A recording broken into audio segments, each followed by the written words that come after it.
is somewhere around 70 degrees. And now I don't know where that 70 degrees is measured from. I believe it's in this angle here. But I put it into a radius.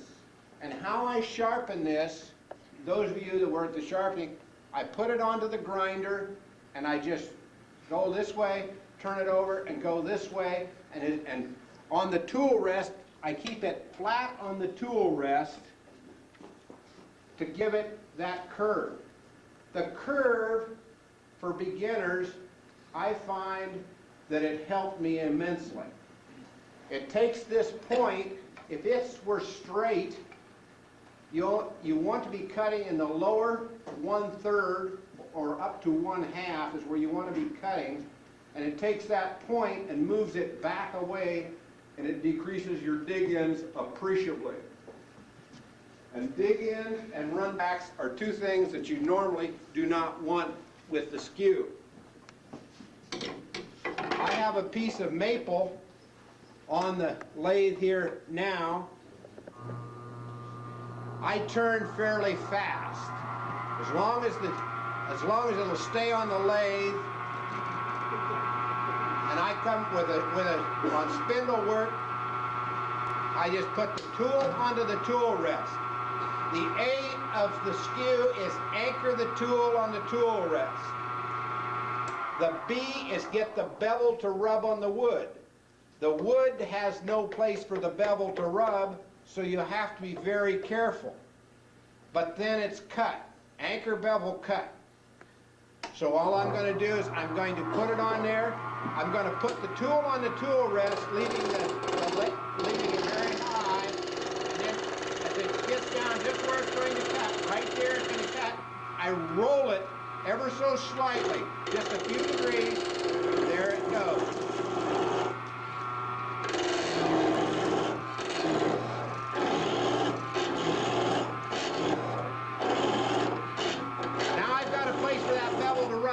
I bring it up, get on the bevel, cut. Come back a little bit further.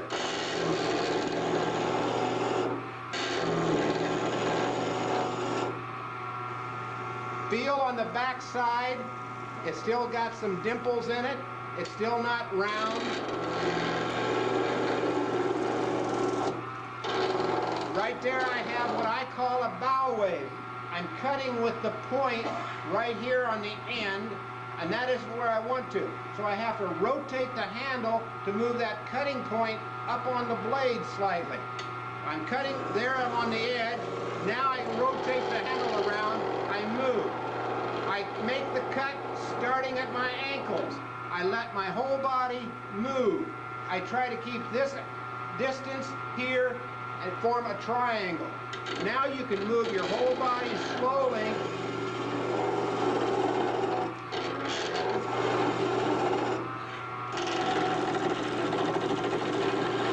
Very rough back here.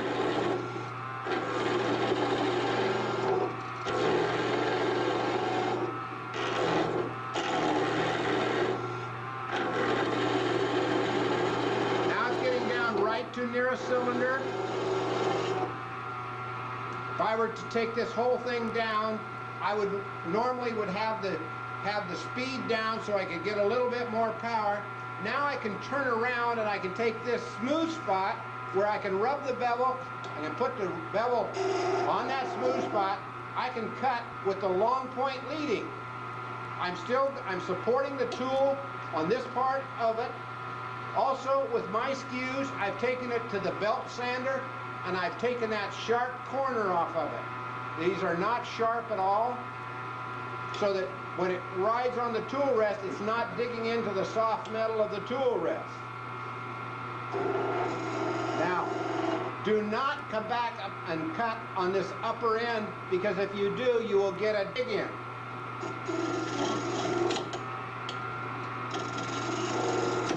Right there.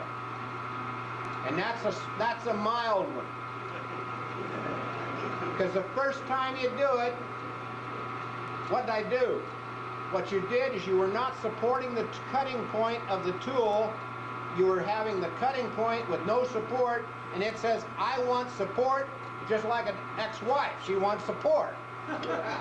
Boom, it gets support. The judge, here it comes, he gives you the support. Just takes that tool ever so rapidly and gives it the support. Now, the hardest and most dangerous thing of doing is coming in from out here and going into the wood from free space.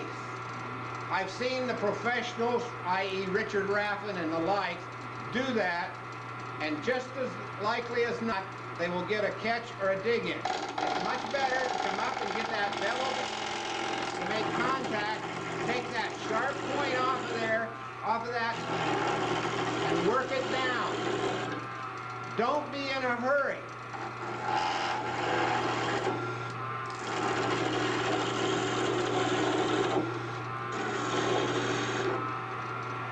Okay, now if I come back, another thing you want to do is get the tool rest close to your work. 1/8 of an inch or thereabouts. Check to see that it's not going to hit. Now I can put the tool in this position. There's the bevel. I have a smooth spot. I'm going to take that smooth spot and move it across there. I'm going to run out of smoothness back here, and it's going to sound like it. It's going to tell you that it's not smooth. So you have to come back here and get a little bit more of the material off of there.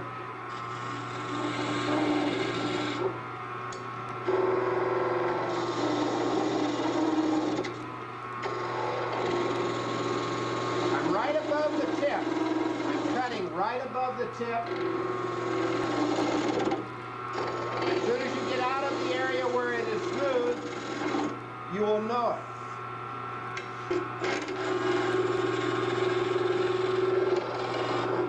Now on my lathe, at this time, I would probably get the RPM twice the speed of it. Let that wood come to the tool. The wood does not object to being cut, but it objects to being torn. So that's why you want a sharp tool.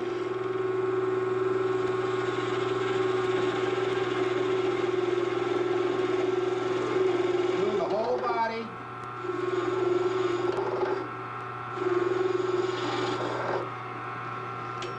Come back.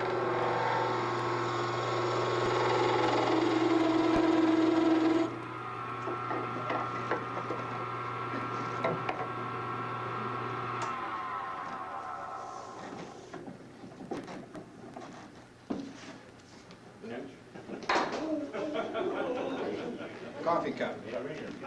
Are you covered for that? Yep. Are you an AAW member? Yep. You can't sue me. He belongs to OSHA. That's why I'm sitting in the second He row. only throws some paid up members. He belongs to OSHA. OSHA. What does that make me? Right.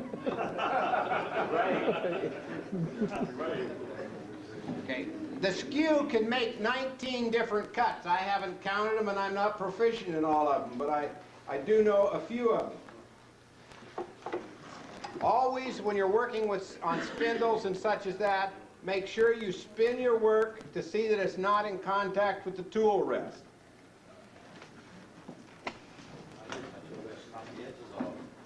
That's not a very good tool because it's not very sharp.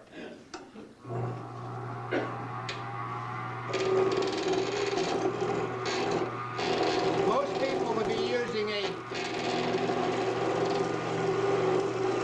European would be using a roughing gouge. Most Americans don't own a roughing gouge, but a lot of us will use bowl gouges, such as that.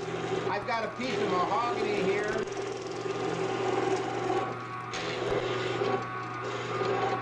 Okay, the one thing that I use this tool for is end grain cuts. Putting the tool in the near vertical, rolling it out slightly, and just cutting right next to the end.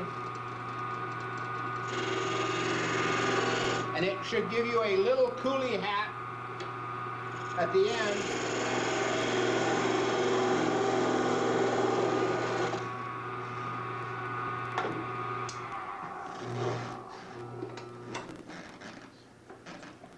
And I don't want to go down and hit the tool rest, but you can see the quality of the cut on the end grain with a skew chisel. The thing to learn about that is just take a piece of practice wood and just practice it. Do not, if you keep it in the vertical, it tends to want to run or come into the work. You just hold it out at 2 or 3 degrees and just anchor it firmly on the tool rest. The pressure is all in the tool rest, and just raising and pushing in ever so slightly to get that cut for doing the end grain pairing. A cut that I watched Richard Raffin do down in Provo, and I'm not an advocate of it, but he has a cut he calls the peel scrape cut. It's hard on the tool, takes a lot of power on the lathe, and the quality of the cut leaves a little bit to be desired.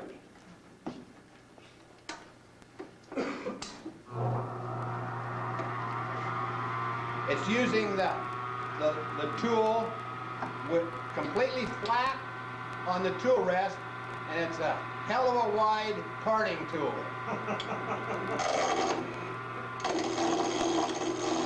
You can't take too much. You can't take too much off, but he'll just put it on, and with a powerful lathe, he'll just like that, and he roughs it out that way instead of cutting the fibers.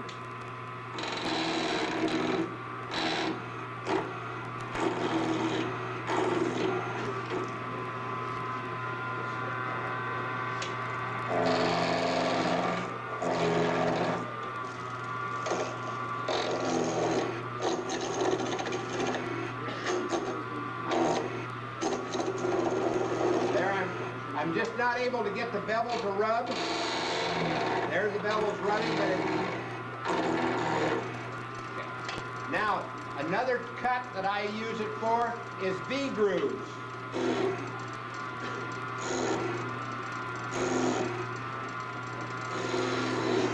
Just at a slight angle, and you just raise the handle and push in ever so slightly.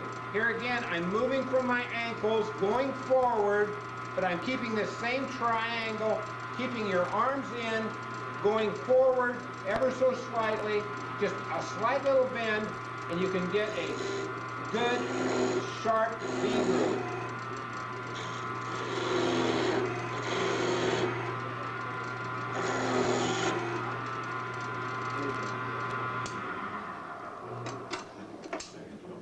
This is a piece of myrtle wood. I can tell by the smell. And I. Okay.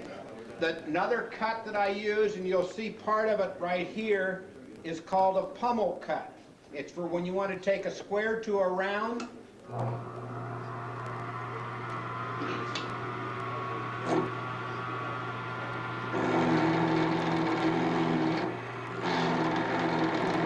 This has got too much material.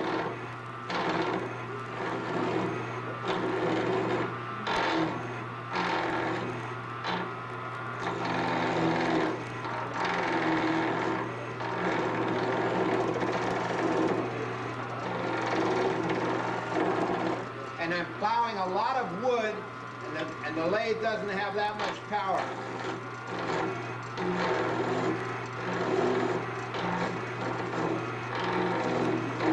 The thing about on a pummel is you must have that wood exactly square, and it must be centered on the lathe in order to get a good-looking pummel.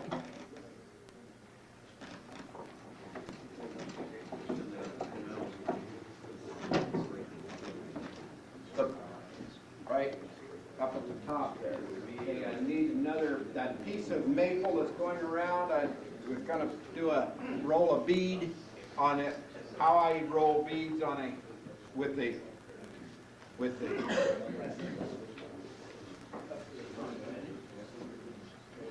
now there's about any number of tools on the market that you can buy.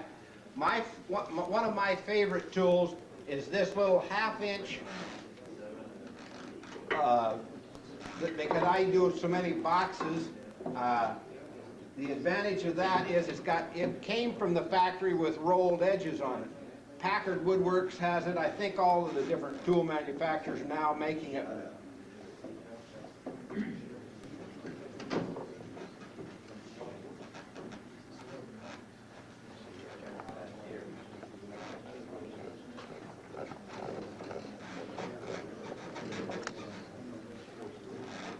Many people do not like rolling beads with a skew, but I find it's very easy. Get the tool rest close to your work. If possible, I like to be about 1/8 of an inch to 1/4 of an inch below the top of my material. This one is a little bit low, so I'll raise the tool rest a little bit. There I'm about 1/4 of an inch below. I lay it out first.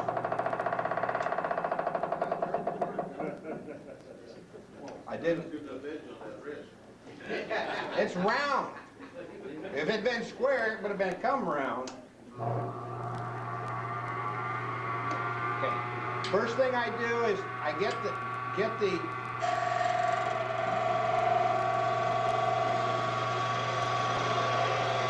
I've got a bow wave, so that means I got to move the tool ever so slightly. Get it cutting up off of the point. Got it reasonably smooth. When I say reasonably smooth, to me that means I can start sanding with 220, 180 to 220 grit sandpaper. I would use 220 grit on this one. Lay out where I want my bead. Going to put a bead between those two lines. I make a V cut on each side of the line. Roll the tool slightly. Get the point to dig just before it. You're taking away that excess material so you don't have to cut it. You can roll it either method with the long point leading or the short point, either the toe or the heel. Get up on the wood, get the bevel to ride.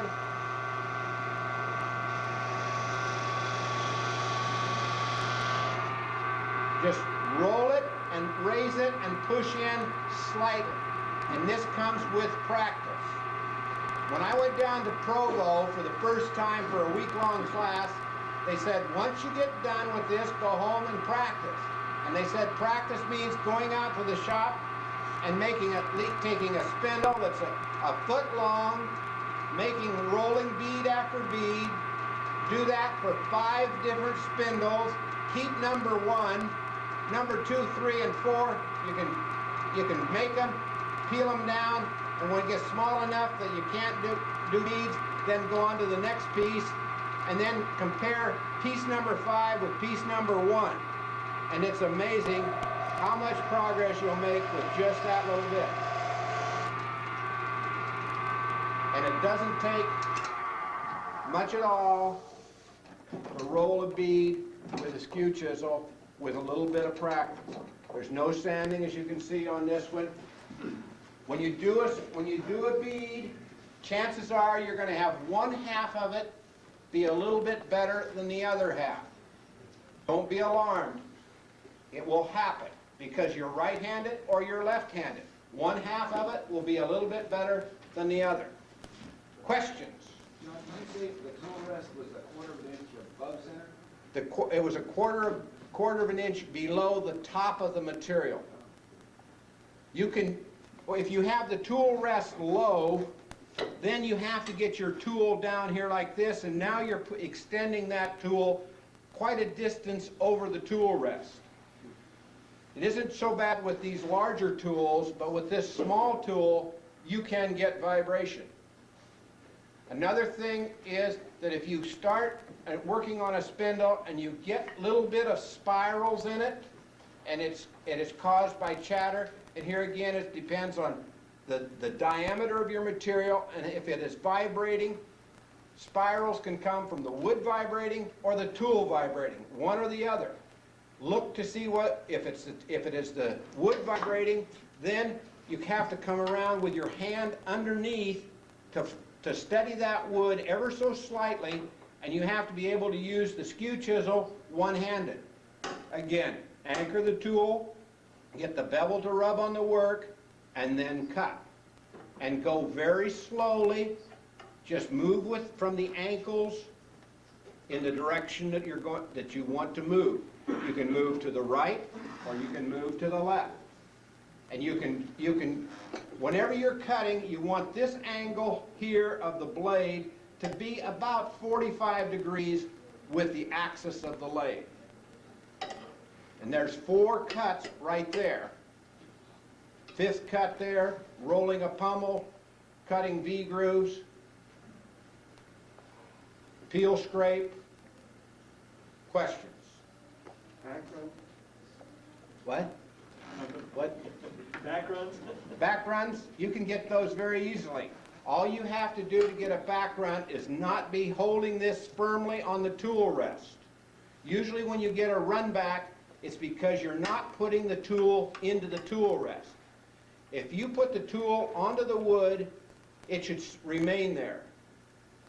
And then you want to control it. You're going to move it ever so slightly forward. You can also cut just with the tool like this and pull it backwards.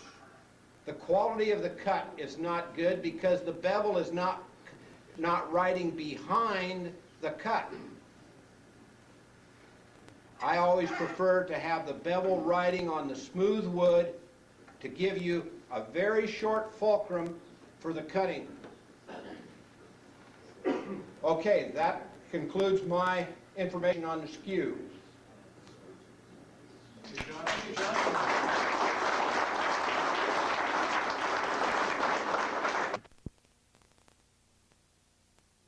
Okay, the box with threaded lid. I will be using the Bonnie Klein jig to do it. For those of you that have watched the Bonnie Klein video, it won't be quite the same. I will use the same basic principles she does. The thing is, she said if I were doing it, I'd do it probably the way you do it now. So that was a good comment from it. What you start with is any piece of wood, a block of wood, approximately 3 to 5 inches in length. The diameter is your choice. Bev has over here a box layout. The box layout is based on a ratio of 2/5, 3/5. You can put the bottom or the top, whichever you want, but I like to put 3/5 in the bottom, 2/5 in the top. I like to use a 3/16 inch tenon on it. And so you can pick up a sheet there for box layout. If you have a length of wood, it will tell you how much to make the top, how much to make the bottom. Just hand these out, or? No, there may be somebody that doesn't want to do boxes, but if you do, she'll have them. Okay, the first thing I do is I measure the length of the wood, take 2/5, I part it off there. I parted this one off just about through. I cut the top off of it. I'm using a waste block on the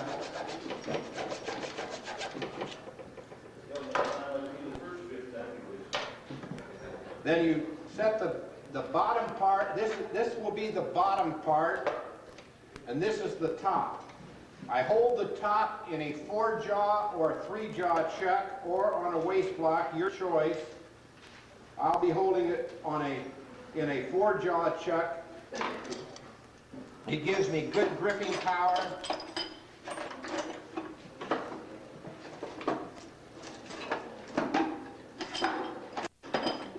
I had the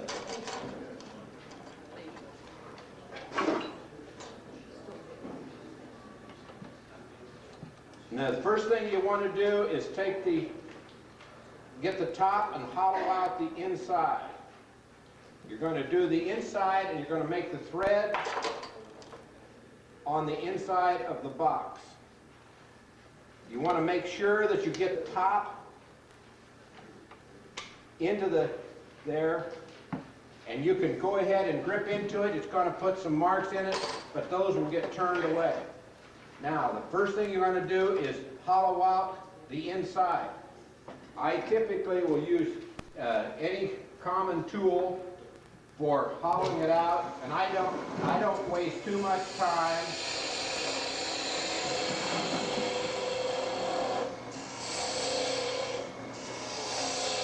In getting the inside out.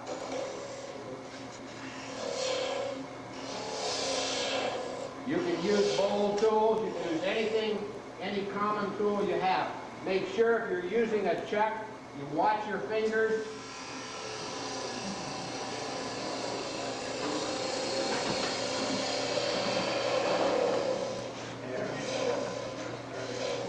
Stop moving, John.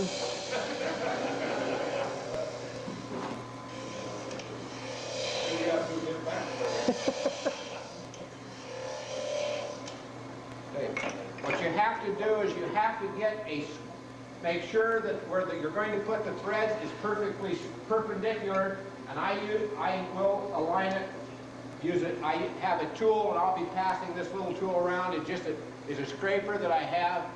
This angle right here is slightly less than 90 degrees.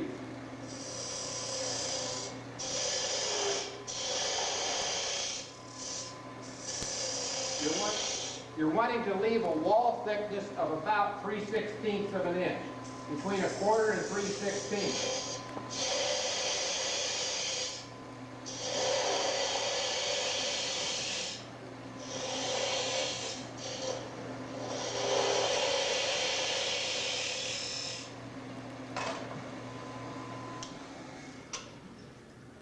It's slightly rough on the inside, but what I normally do is I go to the grinder and just touch the tool to put a little burr on it, and then I come back.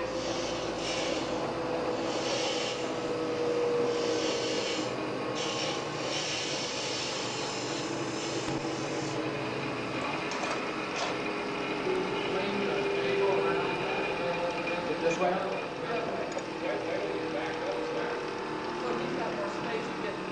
Now, don't worry about the space part. You have a beautiful back.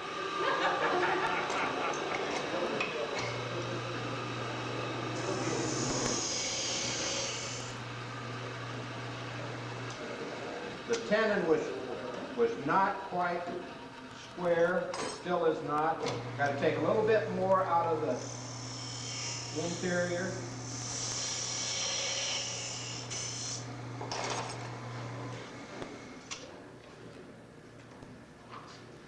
That aligns reasonably well, and the thickness on this particular box, the thickness of the material is just slightly over 3/16. So now you're ready to finish the inside of the box. And to finish it means sand it and do whatever kind of finish you're going to do up front.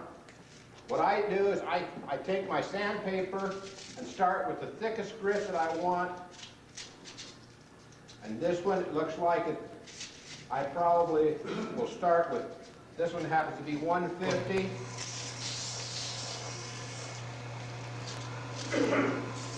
And I don't waste much time in sanding, generating a lot of heat or a lot of dust. I'm just interested in getting it finished off.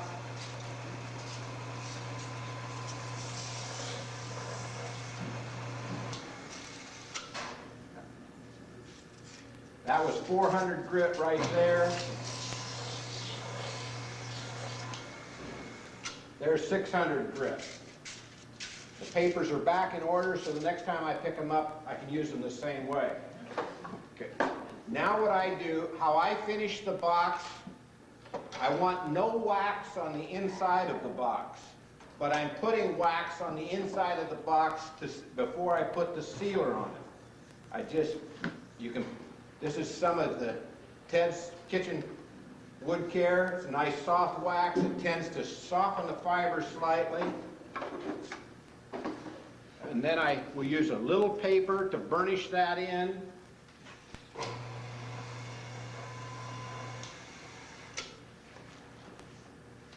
I don't like to finish it on the lathe. Then what I use is a lacquer sealer. This happens to be Bear brand. You can use Deft, and then I just spray it liberally. Then I wipe it out. The inside of the lid is just about ready for the threads to be cut on it. I use paper towels. They will give way. They won't pull your finger into it. Now, before we cut the threads on this, I need to remove a little bit of the material right at the lip, because you cannot get the cutter on the tenon of the bottom, so you have to cut in about a 1/16 of an inch by 1/16 of an inch.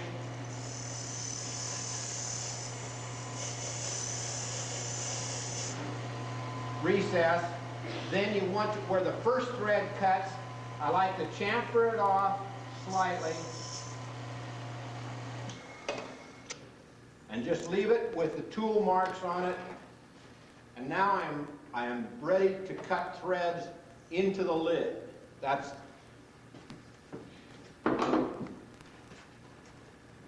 I've been running the lathe on the fastest speed, or about 2800. This cutter is in fact very sharp. If you buy Bonnie's jig, the cutter will be actually a little bit thicker than this. It's a 60-degree 10-flute cutter. Grind off a little bit of this so you can get right next to the threads, especially on the bottom. You want to make sure that this cutter is tight on the shaft. The jig is the thread box on a cross vise. It comes with 16 threads to the inch. An option is that there's 2 other sizes available from Bonnie. For the Carbotech, you have to buy a $25 adapter. She says she's going to be making an adapter for the Vic Mark.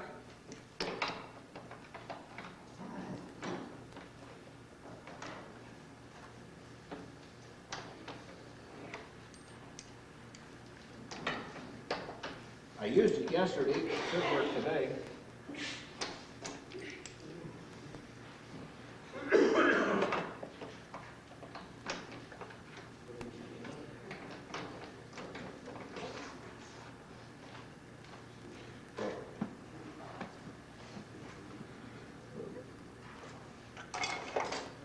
What do I do with the box? Wind the grinder. Okay. You want to make sure this is tightened. It's not critical when doing the top, because you're going to be cutting counter rotation, i.e. the cutter is coming this way and this is turning into it. However, I've got to...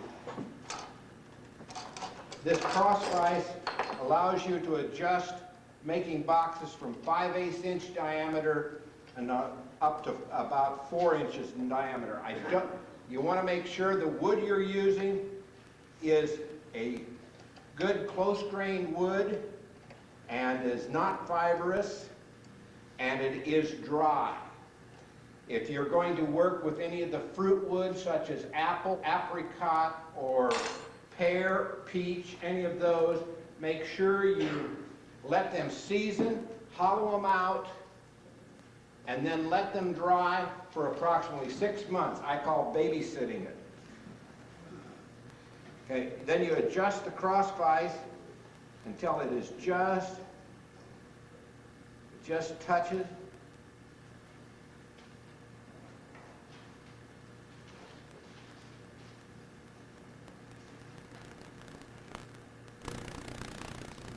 Okay, there it's missing the cutter. Now, it's going to take 3/4 of a revolution to cut the threads. I cut it half a revolution on the crank, then I will use CA glue in the threads, then I'll come back and cut the last 1/4 inch.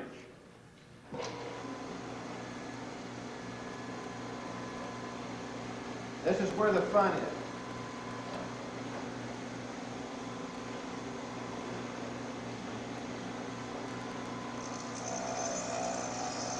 You want to cut about 6 threads.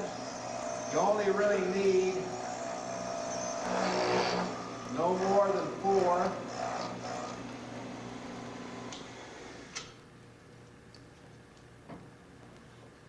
Do not move the cross vise. Once you've cut the threads, you can remove it as such. And the threads are, and this happens to be some hard maple, and my super glue. The thin stuff is,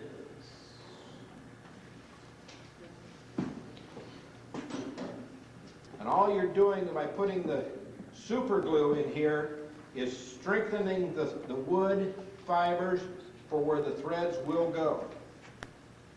What consistency of glue is that? Very thin. The thin super glue. Wipe it down. The advantage of having sealed it, you don't see where the super glue is and where the super glue isn't. The sealer will have covered it. Now I'm ready to remount this back on the cross vise. Make sure it's tight. Now I'm going to adjust it another 1/4 of a turn.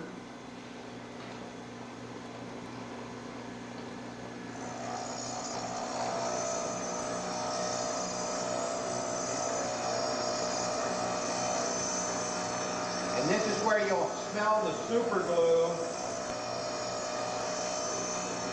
as you're cutting the thread.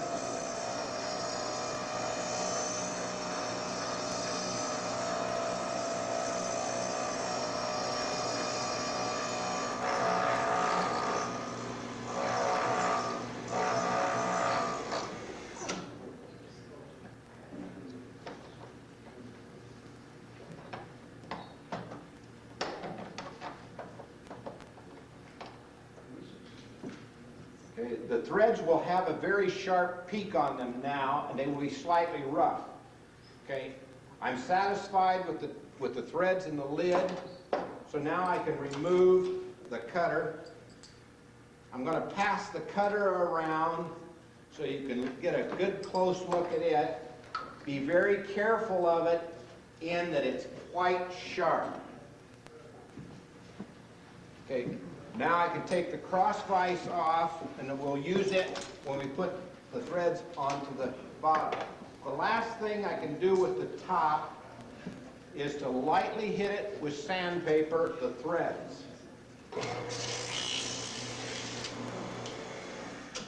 The speed is a little too fast, so we'll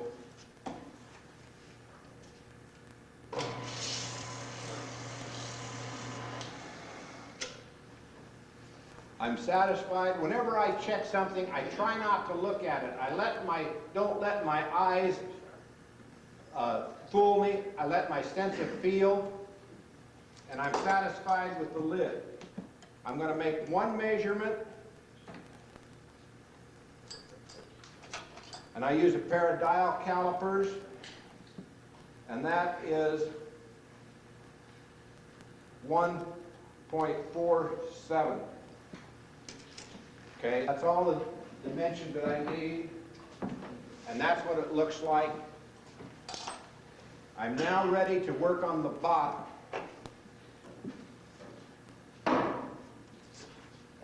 The bottom, if you use a faceplate, make sure you drill it out, and because when it comes time to put it onto the cross vise, you're going to need to have some method of holding this, because you're going to be cutting with the cutter rotation, and it can spin off. I've been there, done that. Okay. So now we're ready to do the bottom.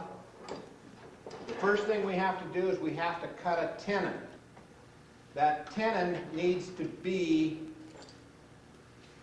roughly 50 thousandths over. So 1.47, so let's go to 152. So I just use a parting tool and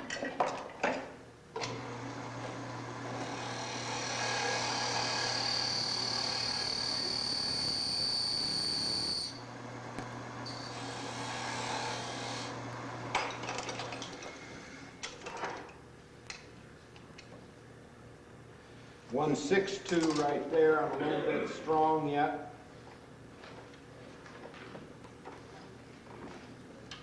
Take a spindle gouge, a little small spindle gouge.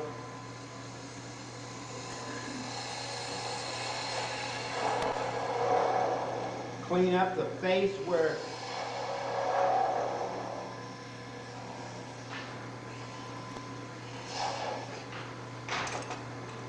now I'm ready to go back and cut the thread, or cut the tenon a little bit longer and deeper.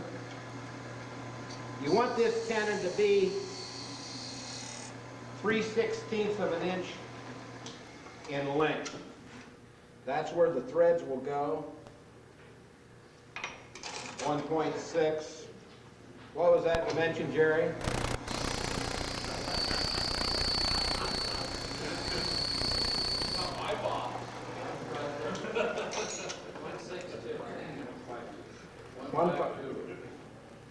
Okay, got a little bit more to go. I'm just getting this so I know what the length of the tenon is so I can make the wall thickness when I hollow it out. You want to hollow out the inside before you cut the threads on it, because when you remove the inside, invariably the outside will change shape. Still a little, I'm quite strong.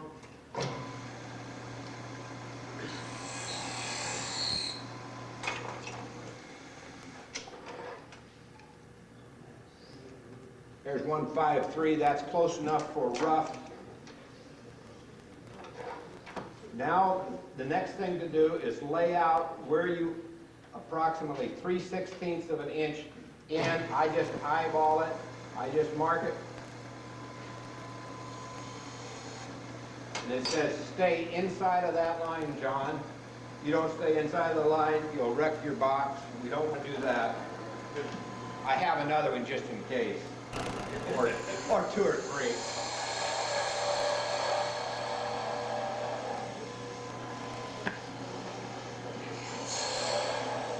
You can use any kind of hollowing tool. This is where a hook tool is very good. The Sornberger Viking tool is good. Or you can use any method just to hog the wood out.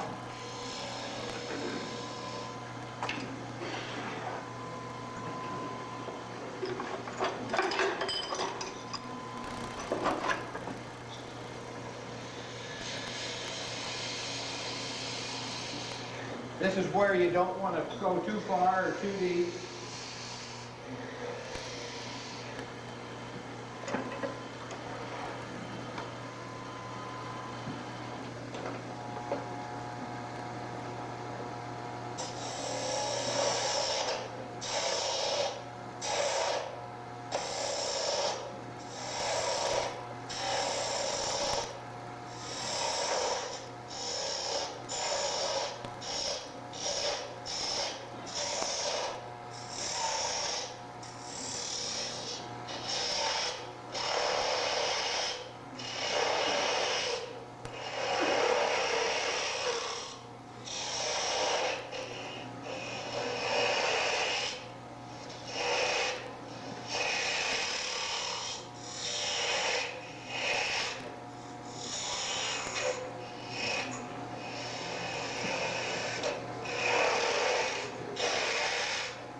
Good fancy measuring device.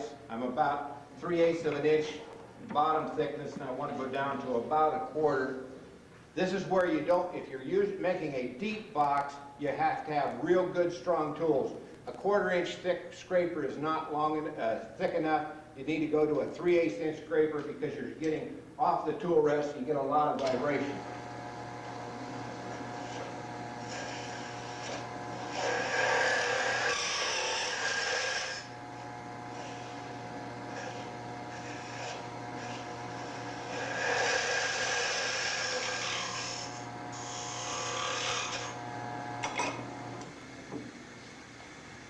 One of the tools that I use,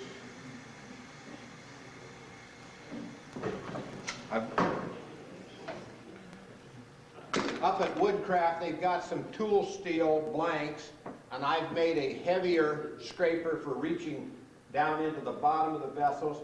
Again, this angle is slightly less than 90 degrees, so you can cut with this corner, you can cut with the bottom, or you can cut with the sides, and not interfere one cut with the other.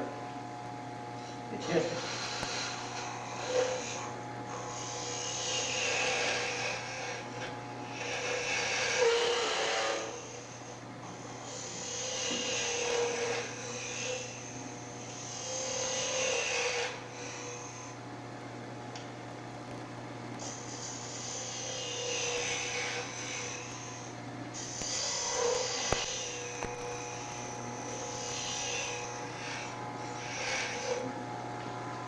whenever you stick your finger inside of a box, be very careful. It's best to turn off the lathe because there's going to be a lot of debris in there and it can tend to pull your finger around.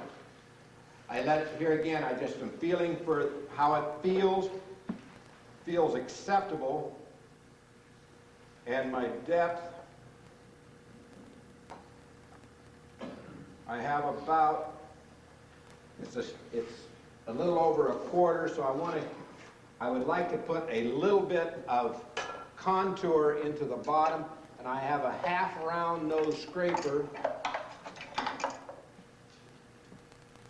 that you can use to get that bottom into a concave, and so it will feel better.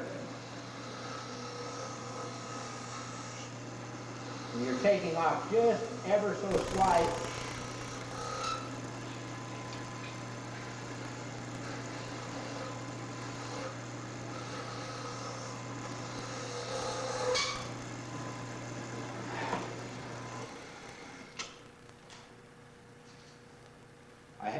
Invariably, there will be a little tip left right in the center.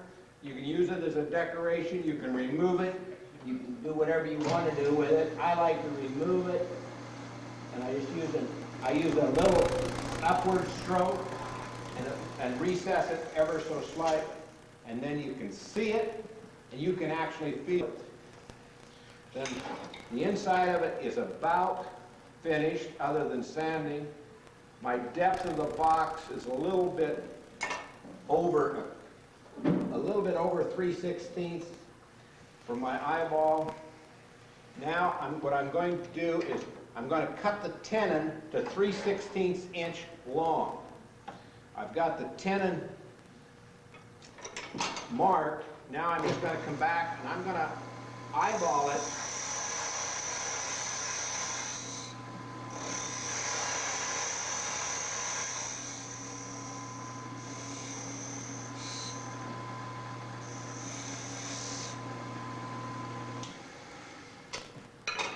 Okay, that dimension we had before was 1.47. We actually want this tenon to be 35 thousandths more than that. So we got to take 147. It's a little bit strong yet, so I got to take it down about 2 or 3 thousandths of an inch. If you don't get it down far enough, it means you're going to have to cut more thread and more wood.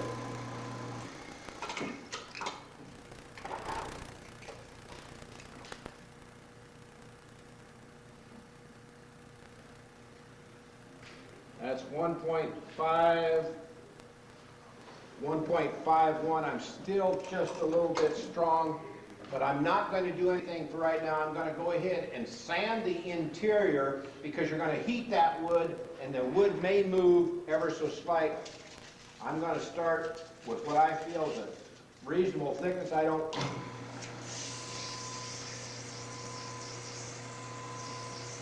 And right at the lip, I just sand that over. I don't chamfer it as such, just so that if you break any fibers, it smooths it up.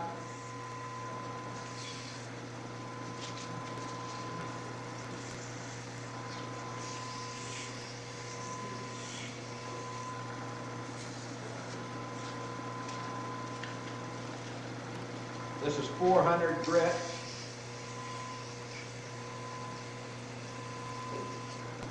The faster the lathe is moving, the faster you have to move the sandpaper. I could have turned it down one notch. Look to see if there's any rough fibers. If there is, you can go back and repeat the sanding process, starting at a weaker grit, which I see some fibers on the exterior wall, the long grain that has been formed. So I'm going to see if I can get rid of some of those. Most of them disappeared with that. So we'll just come back and do one after the other.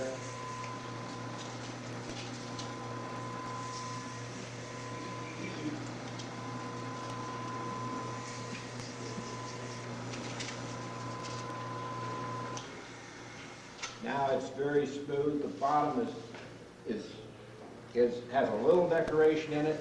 And again, I come back and I put a little bit of wax on it.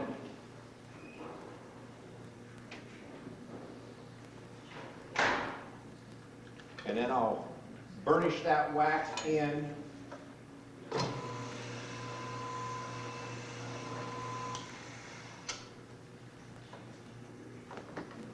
And we'll spray it with any good lacquer thinner on it.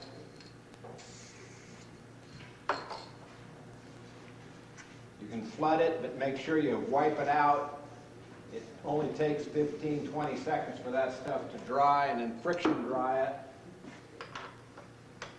And that's the way the interior will remain. Especially if you take these and want to sell these, you don't want to have wax in it because you may put jewelry in it and the wax will get into the jewelry such as that. So, but the lacquer thinner will dry and it will not get into the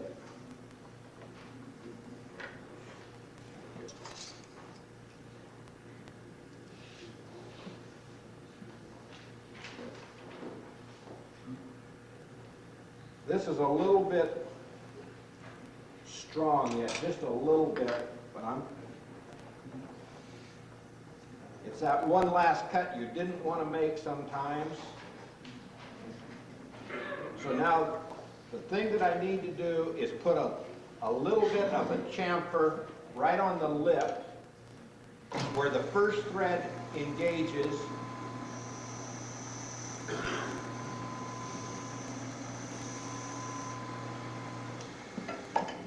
And this wood here is a little bit excessive, so what I'm going to do is, so that the cutter can get right up next to it, and that's why I ground the cutter off, and what Bonnie recommends, I'm going to remove just ever so slightly that corner. I like to make a shape of a box somewhat like this. It feels warmer to me. You can make any different shape you want. That's your choice after you get the threads cut. Okay. So now the bottom of the box is ready for threads.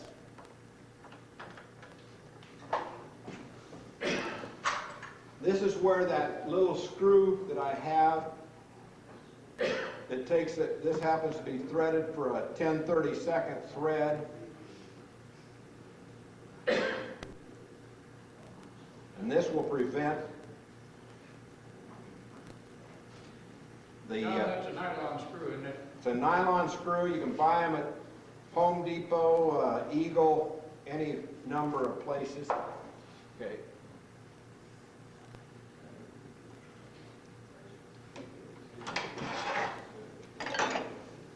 ready for the threading jig again.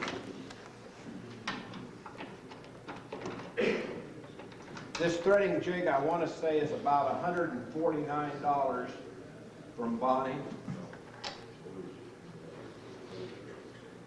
And this is where it is a must that you want to tighten this screw down just so it makes contact, so that, because you're going to be turning counter rotation or it will want to come back off. Okay, someplace there's a cutter out in the audience.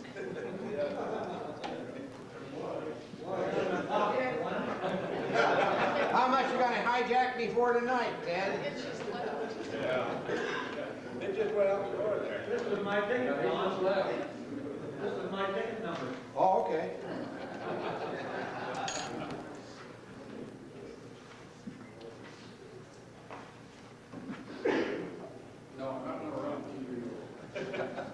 These cutters, you can buy replacement cutters out of the MSC catalog.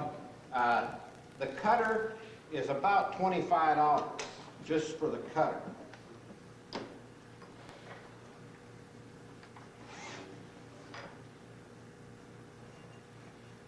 And again, this is a time where you want to have everything tight.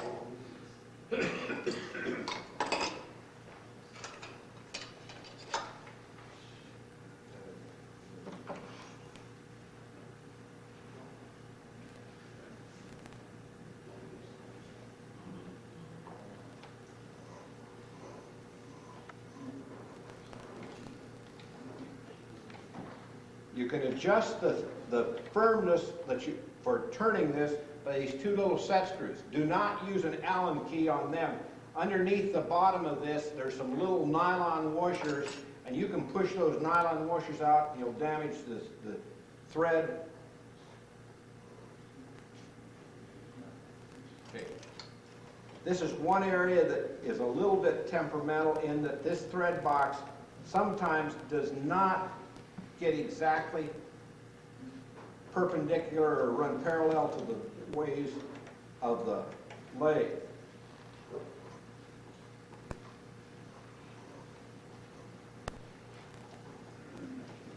Okay, we're ready now to cut the threads in the bottom.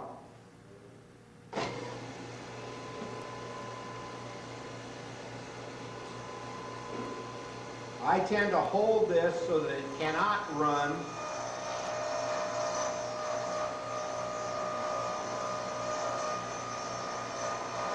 And you can only go up until that cutter hits the shoulder.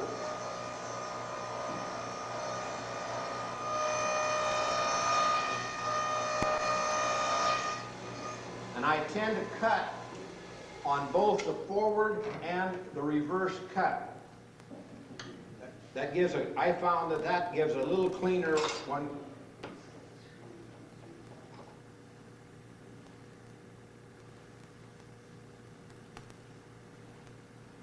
Okay, now it's the CA glue. The CA glue again into the threads.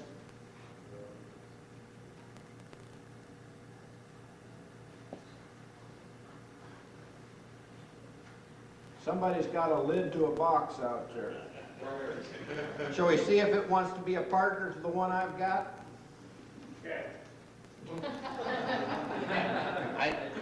Hey, Junior, can I borrow your sunglasses?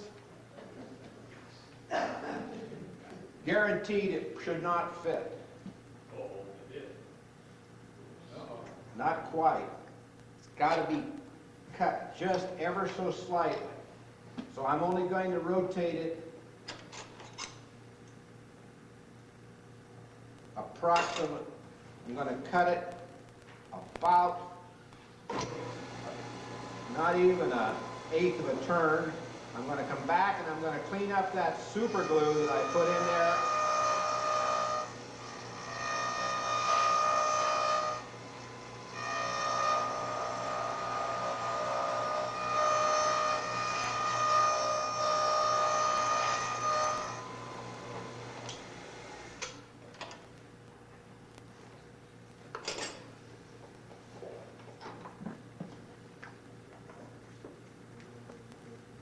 little bit tight yet, so I'm gonna take a little more off.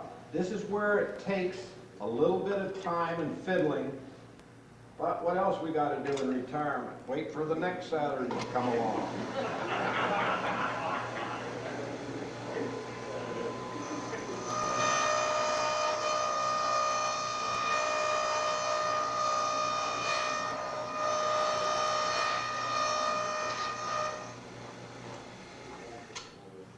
If you cut too much material off, you'll just have a loose fitting lid. It won't tighten up until you get right at the bottom. Hey, John, Yes. you have to cut both directions, don't you? I mean, how, you said you like to cut both. You can back it off and just cut in one direction. You just move this so you pull it out of the cutting. Okay. Now, if you'll notice on here, there are two marks. Those marks were put on there for grain alignment. I'm off about a quarter of a rotation. That means I need to take off a quarter of 1/16 of an inch, or 1/64 of an inch needs to come off of this shoulder right here in order for the threads to match up. I'm not going to take all 1/4 of it off before I sand it and before I finish the exterior. But the inside of the box is finished, the inside of the top is finished, the thread cutting is complete, and I thank you for holding your breath.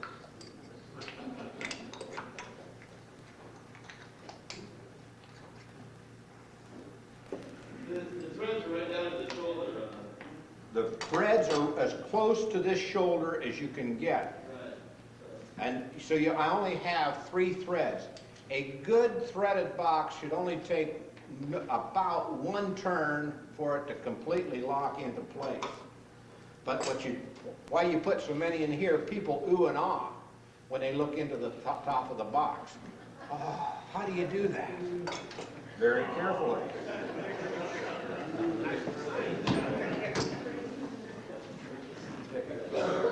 Now we got to go back and we can remove the nylon bowl out of this now, because you're going to just finish the box and shape it. First thing to do is just hit lightly with sandpaper the threads to move. The maple cuts very nicely.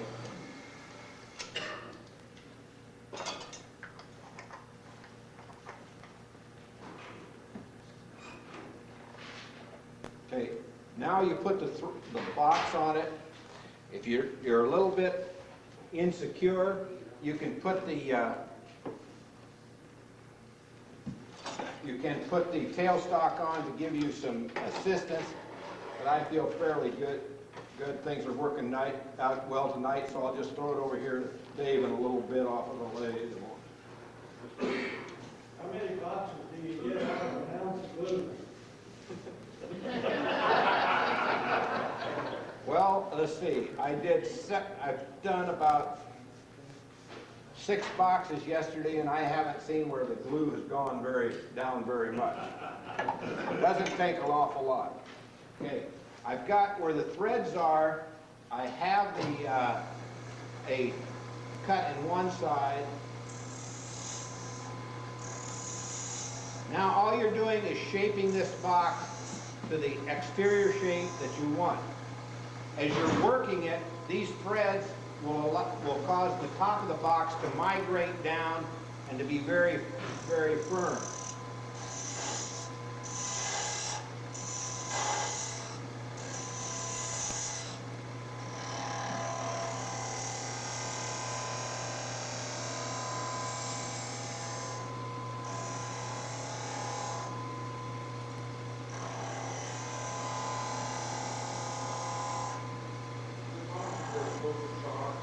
What's that, Jerry? Shot block, is it possible to get a closer shot of the workpiece on the video? Because you really can't tell. As close as you can to it.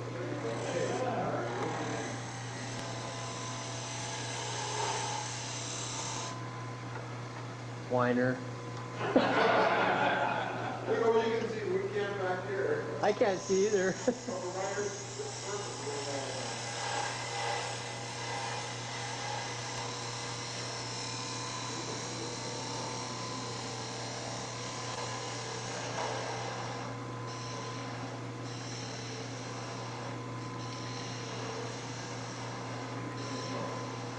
I tend to like to put a little decorative tip on the end, on the top of the box.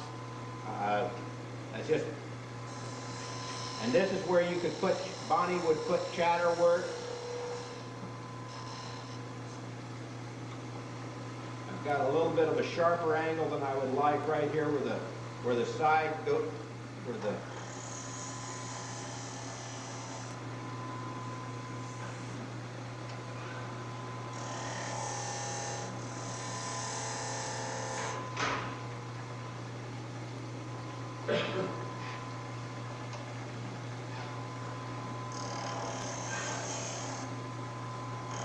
I'm just shaping this.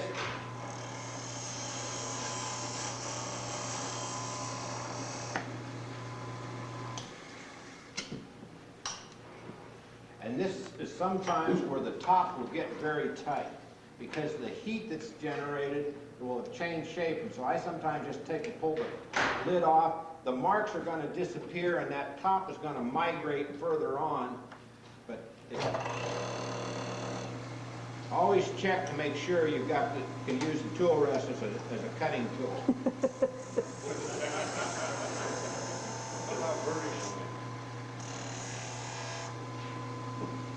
Take some of the black oxide off.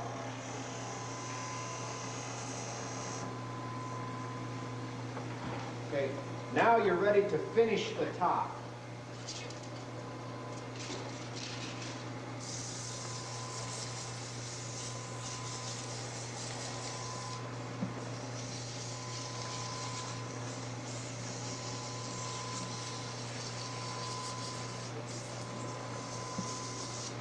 Get down right in where that crease is, you can just use the edge of the sandpaper.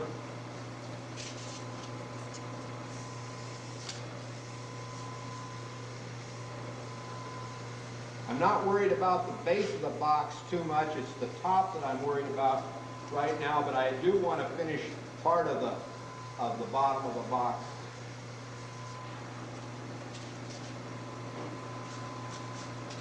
That was some fine grit sandpaper that got intermingled.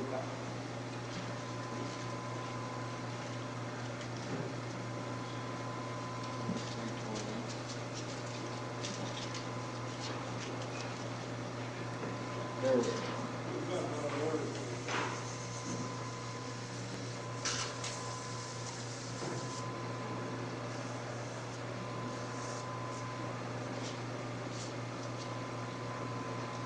$220.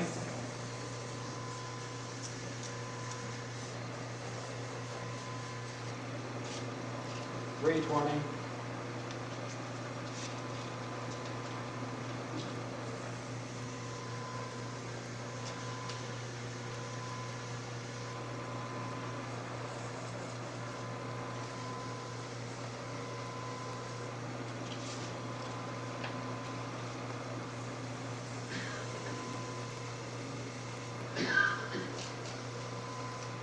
That was 400.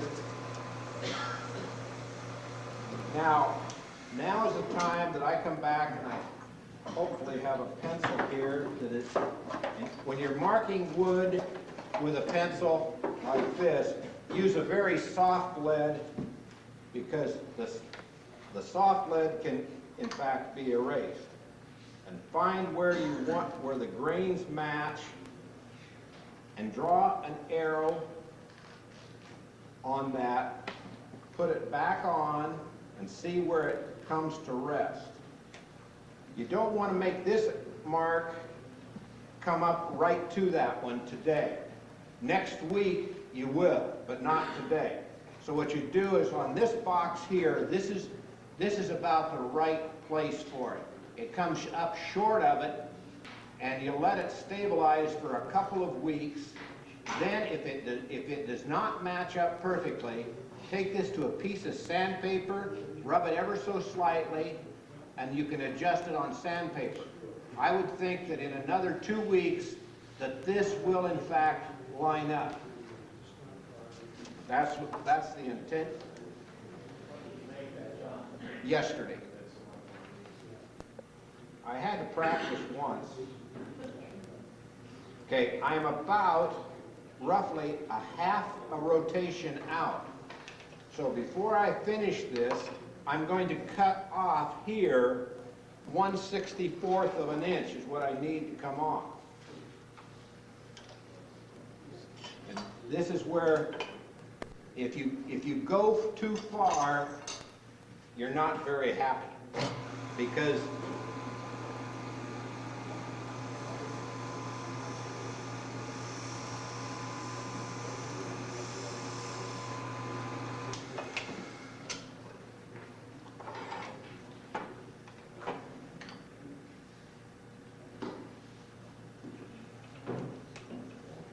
okay, right here is where these two should line up here.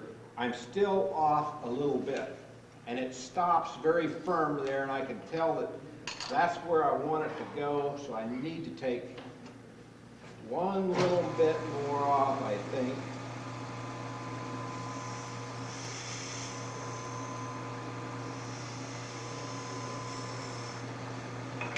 And I think I may have gone too far. Whoops. That's it. And so your box won't made up quite like you would like it to. So you put it to a bit of discount price? Normally $2 a piece. $2 each or 2 for $5. Hey, that will, okay, the threads are very tight, and that's the way you should like them, because they will wear in with use very quickly. But you get a feel for these after you've made a few boxes of what they are. Okay, now I am satisfied with the way it marries up one piece to the other. And then I take my good handy duty, the important part of the pencil, and get it down there and remove my, here's my typical finishing process. I wax it. You can wax it with the lathe running.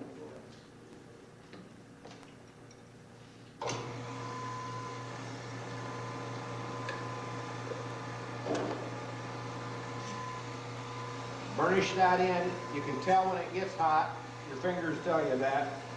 Takes me a little while because I'm brain dead, so it doesn't register too quick. Then I pull it off, and I use my sealer. I don't like to do this on the lathe if I can help it. It gets all over everything. And your tool doesn't like it. Okay, you wipe off the excess. The lacquer thinner will change the color of maple to a little bit of a golden color.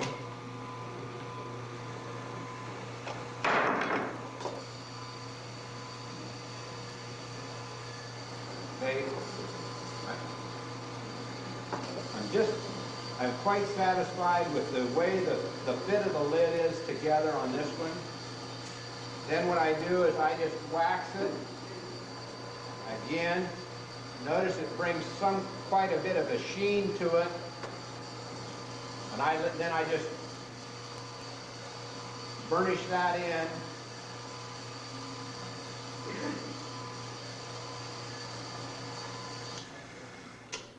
And the lid of the box is done. The sides of the bottom are fairly well done. Now, I'm going to part off the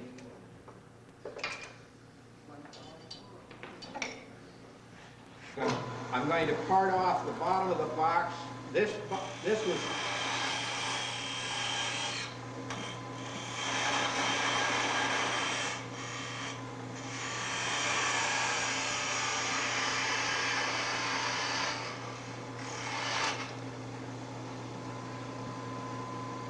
Then I have a waste block on here. Now I'm going to produce a jam fit chuck.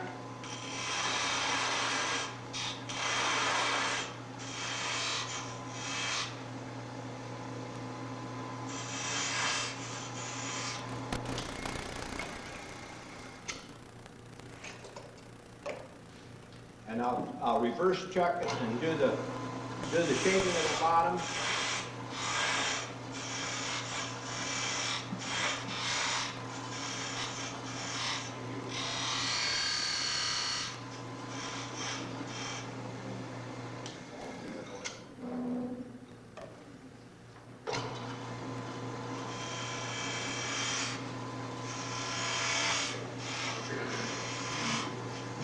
This is just a piece of fir or pine that I'm using as a waste block, something that's fairly economical. There's nothing cheap anymore these days.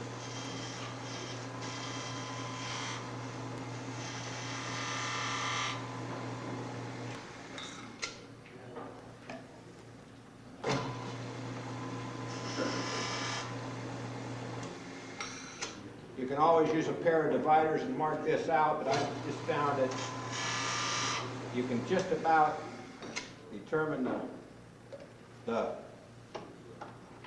tenon length just by trial and error.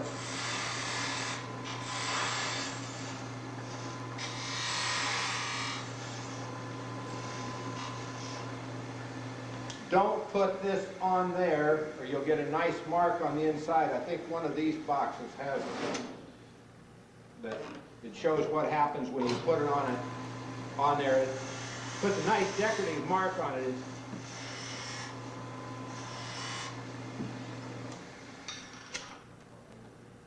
Just about.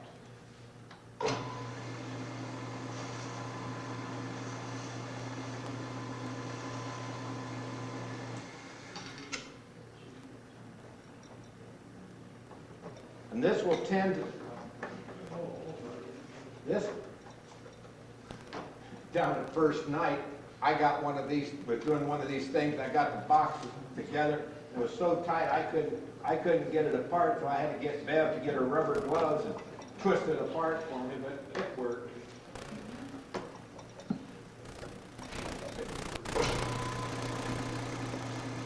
Now I'm ready to shape the bottom of the box.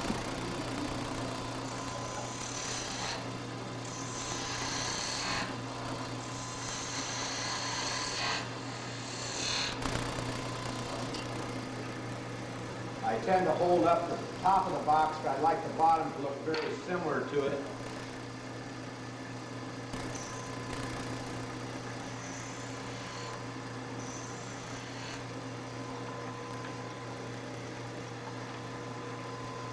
I have about a little less than 1/4 of an inch of material in the bottom of the box. The tool rests a little bit high.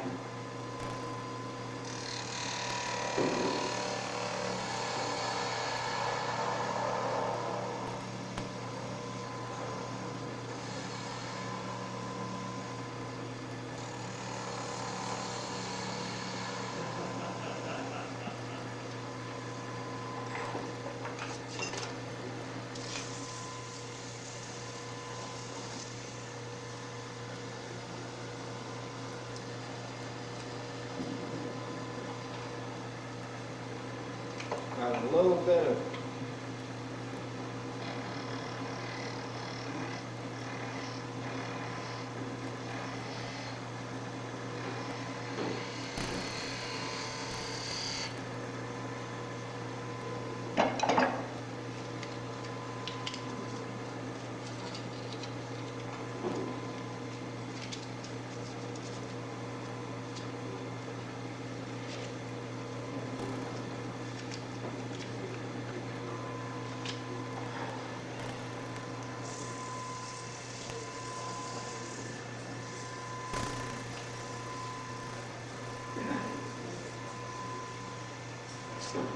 We're just finishing off the base of the box.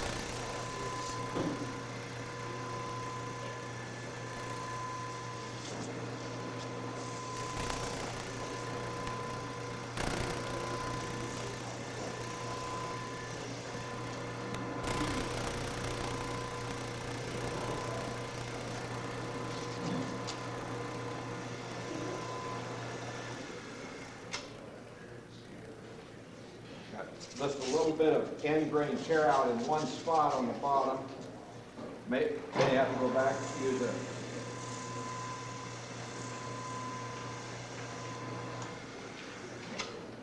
Yeah, it needs a little more tool work right on the base, at the corner.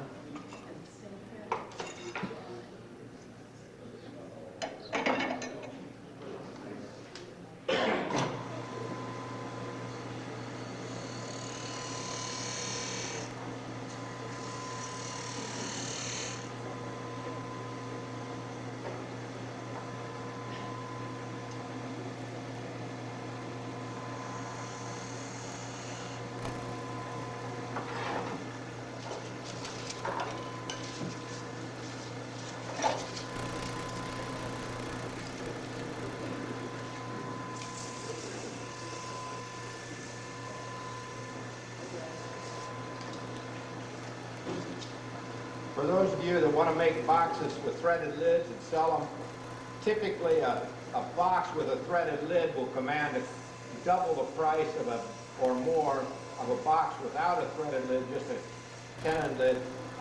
Typically a threaded box, it's very common for me to get $75 to $100 out of a box with threaded lid.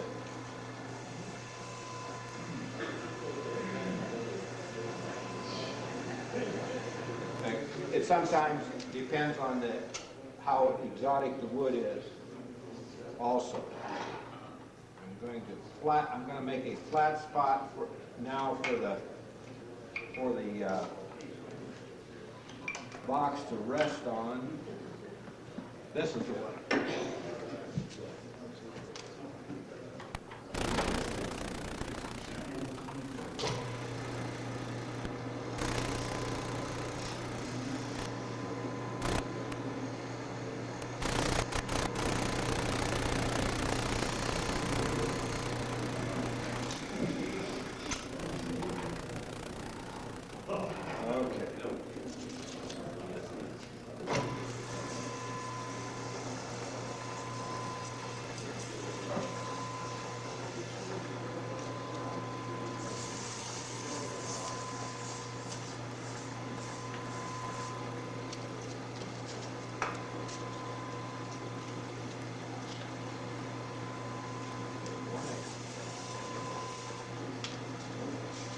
Got rid of the tool marks, now I can go.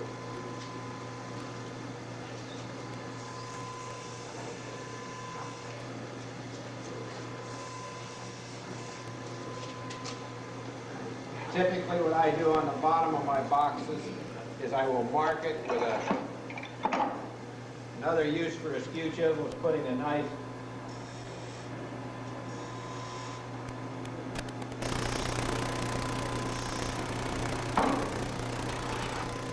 and again, you go back and you use the same process to finish the bottom of the box. Wax, burnish it,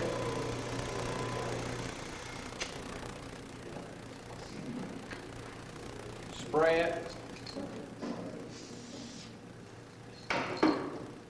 wipe it off.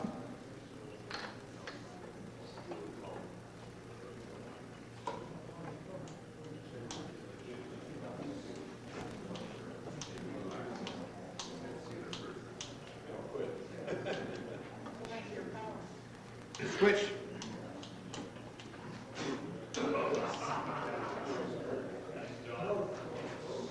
Well, it was a good time for the switch to fail.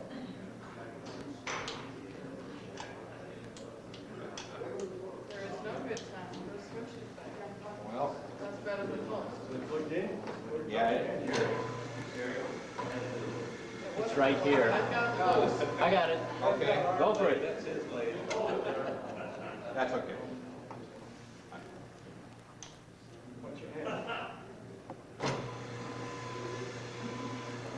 Okay, now we just have to put the coat of wax on it.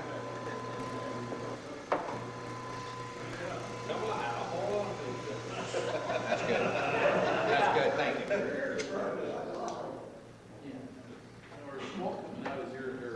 That's fine, I'm done, we're done. That's it.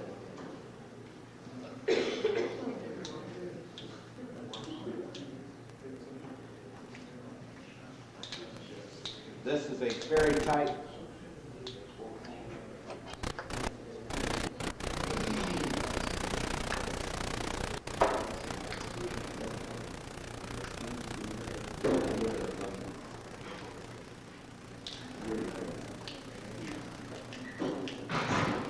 This most definitely.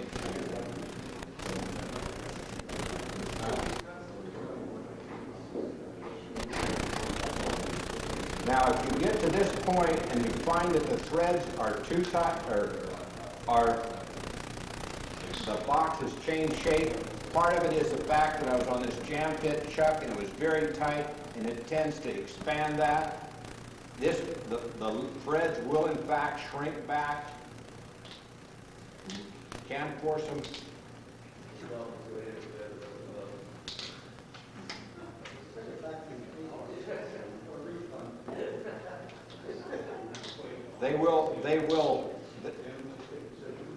They will take and wear in most definitely. That's it.